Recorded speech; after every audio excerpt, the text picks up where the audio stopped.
So something kept on happening to me last year, and it happened so frequently that I had to give it a name. And it's called getting double A'd. And you might be thinking, oh, what's that? Is that where someone came up and threw double A batteries in your face? No, that's not what happens. Because you see, I love the History Channel. It's one of the very few channels that I actually watch. But particularly last year, every time I'd turn on the History Channel, it would start off interesting, like Celtic warriors and all about their culture and history and like all these great carvings that they have and elaborate pictures. And I'm like, oh yeah, this is going to be interesting. I want to watch this.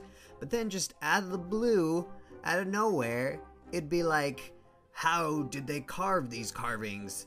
Aliens, perhaps? And it would just be like, ancient aliens.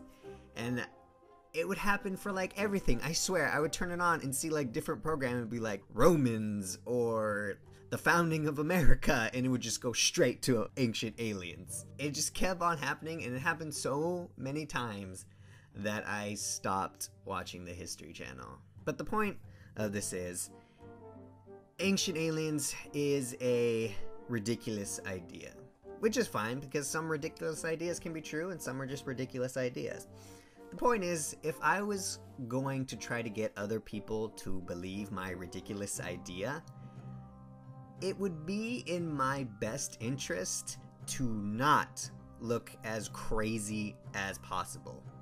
Which doesn't seem to be the case with most programs like this. I mean, I don't know if you've seen The Main Guy, but the first time I saw Ancient Aliens, there was this one guy who talks more than others. He's always in like a gray suit or something. And his hair was just like crazy. I mean, it wasn't like super crazy, but it was like crazy for the time. And I'm just like, whoa, man, he should like change his hair because he looks crazy and he's talking about crazy stuff, and that's just not gonna go well. And then every year since then, his hair just seems to get crazier and crazier.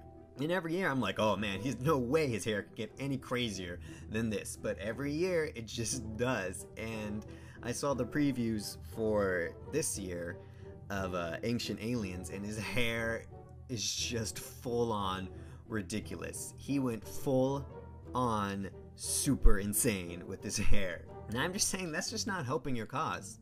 And there's another show called Finding Bigfoot, where they have like these 4 people and they go out and find, you know, stuff about Bigfoot and stories and people's accounts and stuff, which is fine, except for like a couple of the main guys just have the craziest hair, and it just is not helping your case. If you're trying to get me to believe something that's, you know, a crazy idea, it doesn't help if you have crazy hair and you look insane. Yeah, but at least with Finding Bigfoot, I got a lot of laughs out of that. Not laughing at them, no, that's not what I'm talking about.